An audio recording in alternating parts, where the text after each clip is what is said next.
Okay po, topic natin to para sa mga magulang, 'di ba? Tayong mga magulang, stress na stress tayo sa anak natin, kung ano nangyayari sa kanila. Pero hindi natin alam, maraming bata ngayon may mental health problem. Maraming bata na stress mula 1 year old, 5 years old, 10 years old, lalo na teenager.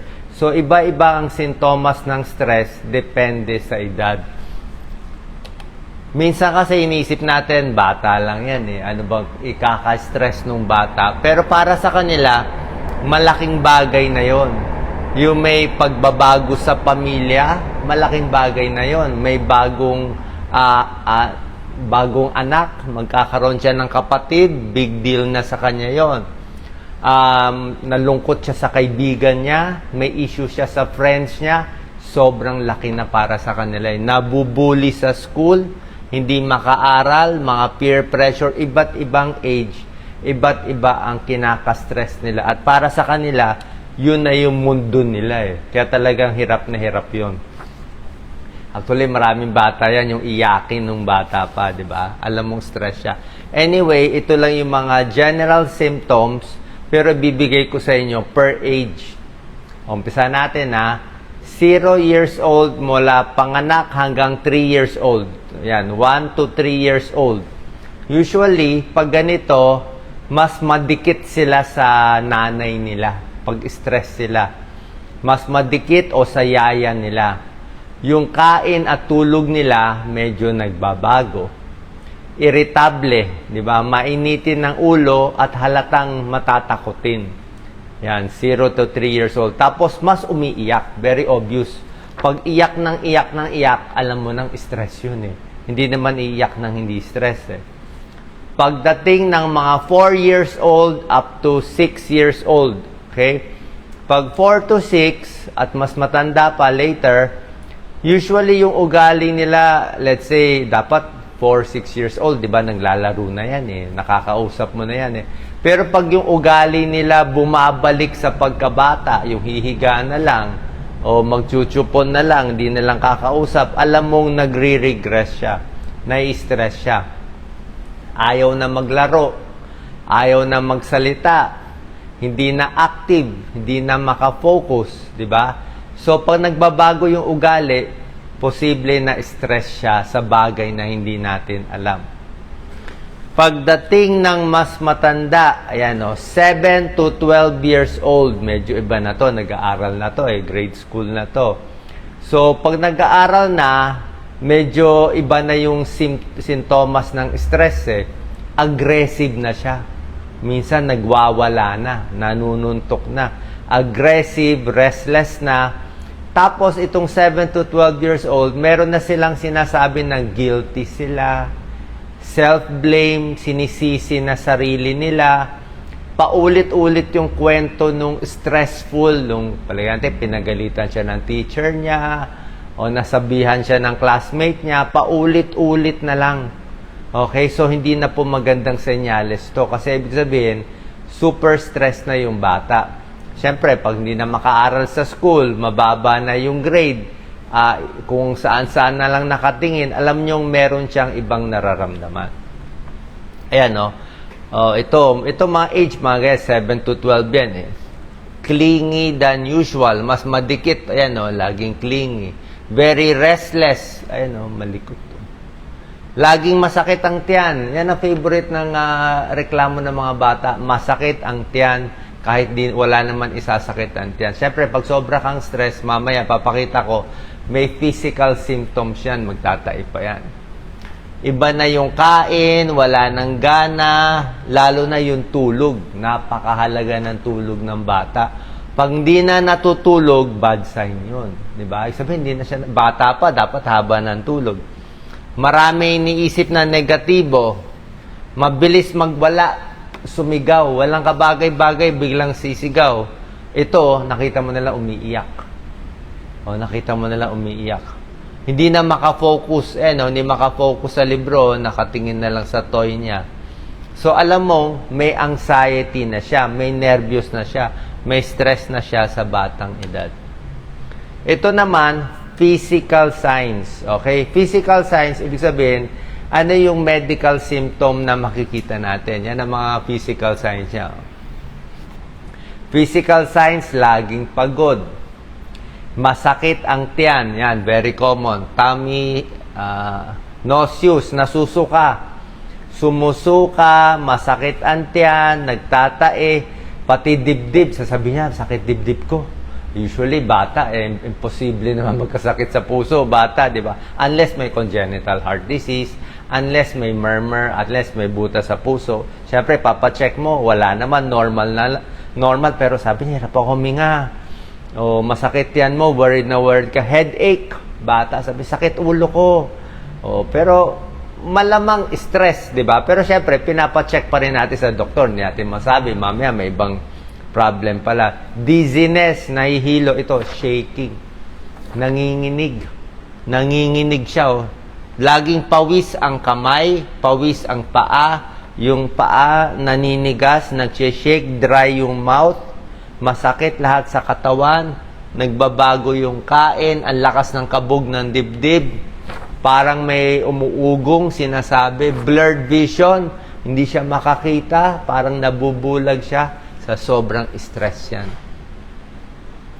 Hindi naman niya masasabi, stress siya dahil may nangyari. O baka, hindi natin kasi masasabi, maraming causes ng stress. So, pag meron kayong ganitong mga symptoms sa mga bata, ayan, Tapos, symptoms muna tayo bago cause.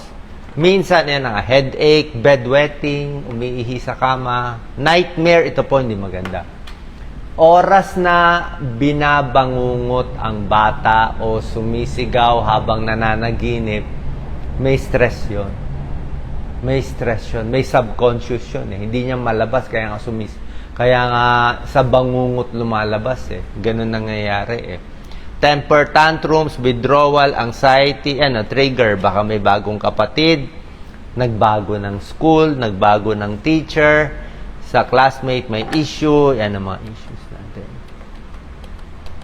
Tapos, ang mahalaga dito, ano yung possible causes? Siyempre, isipin natin, bakit nangyari ito? Isipin nyo, ano ba nangyari sa bahay? Meron bang family problem? Nagsisigawan ba yung magulang? Normal naman sa atin, sa mga, di ba, normal naman magsigawan yung nanay at tatay. Baka nagbubugbugan, nagbabatuhan. Doon siya na-stress, may issue.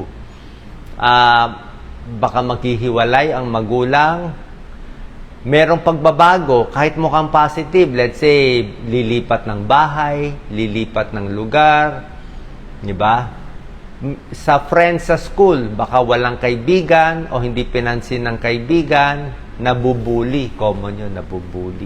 Pag nabuli, mahirapan din. Napagalitan ng teacher, nahihirapan sa grades, bumabagsak. Ngayon, pag tumatanda na yung bata, papuntang teenager na 12, 13, 14, meron na tinatawag na dagdag stress. Yung mga teenager, peer pressure. Siyempre, baka yung iba, nagka-cutting class, o nagbo-boyfriend, girlfriend na, maaga pa. O baka yung iba, di ba, may partner na. Siyempre, dyan na yan papunta na yan doon Baka yung iba, may mga masasamang droga pa nandun. Hindi natin masabi. So, romantic relationship, schoolwork, at iba pa. Bukod dito, kailangan tayong mga magulang, iniisip din natin, baka may dagdag stress pa. Ano pa ba yung mga delikadong stress? Ito yung mga abuso. Baka na-abuso yung bata. Baka may exploitation. Baka meron nag-a-abuse sa kanya, hindi niya sasabihin. Baka meron siyang sakit o may sakit sa pamilya. Merong magulang na nagkasakit, na worried siya. May na-aksidente. May namatay na lolo, lola. May nakita siyang violence, may nakita siyang banggaan. O baka magulo baka may gera, during gera, typhoon, disaster, lahat yan. War, lahat yan, syempre pati bata magdadala nitong stress na to. So, ito talaga yung mga causes dapat alam natin. Other possibilities, physical ito, nauutal, stuttering, pwede rin yun. Nightmare, sinasabi ko. Yan. Diarrhea, constipation, pwede yan. Umiihi sa kama, pwede yan. Ito namang mga stress na to, medyo pang matanda na konti to eh. Hindi na to pang teens eh. Medyo dagdag din. Teenager hanggang 20s, yung asar ka na sa lahat ng tao. Naglalabas na yung mga pimples, sugat-sugat. May mga sugat na dito lumalabas. Ayan, no? Headache. Ano, laging gutom. Okay. Ano ngayon gagawin natin? Ito naman tips na natin. Ano gagawin? Siyempre, kung di natin alam anong stress, hindi naman magkukwento yung bata, pilit pa rin yung healthy habits. Yung pagkain niya dapat healthy, di ba? Saging, maganda. Prutas, maganda. Ano pa rin yung magandang pagkain? Huwag masyado yung mga chichirya at iba pa. Yung tulog niya dapat regular. Okay? Dapat tutulungan natin na maganda yung tulog niya. Tapos, isasama mo pa rin sa mga outing para malibang siya. Yung mga laro, mga exercise, kasama ang friends, kailangan makarest pa rin siya. So, dapat sama-sama mo. Ito mahalaga. Tingnan mo yung trigger. Kung may galit yung bata sa isang tao, let's say sabi niya, galit ako dito sa uncle ko, galit ako, basta wag mo ako papakita dyan. So, pag ayaw niya, hindi natin alam bakit, iwasan nyo na. Kung ano trigger niya, iwasan nyo na. Baka meron siyang hidden anger, hidden abuse, ni natin masabi. So, kung ano trigger ng bata, iiwas mo na. Tapos, next, syempre, emotional support, extra attention, extra time, extra pagmamahal, extra assurance, kahit hindi natin alam kung ano nangyayari. One day, baka magkwento naman sa iyo. Next, monitor mo yung sintomas. Ano ba nangyayari? Kahit sa mga teenagers, tingnan nyo maigi yung katawan. May sugat ba? May karas ba? May karas ba dito? Diba? Tingnan nyo. May tableta ba doon sa kwarto? Lahat niya mga issues. Kailangan magulang tayo, nag-iisip tayo. Kasi, minsan hindi natin alam eh. Hindi tayo aware. Hindi natin pinapansin to eh. Pilitin. Mas maganda nagdadasal tayo kung susunod sila pero walang pilitan. Huwag mo rin pilitin ng pilitin kasi pag pinilit, baka hindi siya ready. Diba? Positive thinking, bawas stress, tapos basically through action eh. Through action. Yung mga relaxation technique, ayan, proper nutrition, schedule, kung merong mga outing, kung saan siya masaya para malibang siya. Para sa kids, ito coping, reading, yan, breathing exercise. Minsan sa school, i-label mo yung feeling mo, mailabas. Kailan mailabas? Ito art. Malaking bagay yung art. Diyan nila nalalabas yung galit nila. Diyan nila nadodrawing. Bigyan mo papel. Pag nalabas nila, mas masarap feeling nila. Exercise, positive self-talk, game o sulat sa diary. Kung di nila maaway yung kung kanino sila galit, kailangan may diary. Kasi nalalabas mo yung hirap ng katawan. Lalo na kung bata. Ayan, i-encourage natin sila. Exercise, reading, talking with someone, coloring, drawing, writing. Sinabi ko na nga, listen to music. O iwas mo na masyadong cellphone, di ba? Using positive self-talk. So, pero syempre, pag nakita natin kakaiba na, merong mga psychologist, sa bata, child psychologist, merong psychiatrist, mahal to. Walang libre, mahal, pero yun talaga eh. Oo. Yun ang meron eh. Hindi ko alam kung meron. Siguro baka sa counselor, sa guidance counselor, sa teacher, baka meron ding, minsan may teacher na baka makatulong, di ba? Hingi tayo rin ng tulong. Okay. Dagdag ko lang konting tips, ito na lang para sa ating mga magulang. Kasi tayong magulang ang nai-stress eh, di ba? Tayo rin nai-stress. Ito pwede rito sa bata, playing with the pets, pang bata, pang matanda. Yung magulang sobrang stress. Baka sa sobrang stress natin, masigawan pa natin yung bata. Ayan tayo mismo. Dapat, relaxation.